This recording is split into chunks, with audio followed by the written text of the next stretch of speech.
Welcome! In front of me I have Xiaomi Redmi Watch 4 and I'm gonna show you how to change the vibration intensity level on this watch.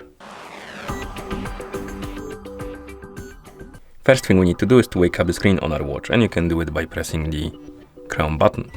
Once you wake up the screen, you can press the crown button again to open the menu, then scroll through the menu, find the settings icon, and after you find it, tap on it to enter the settings.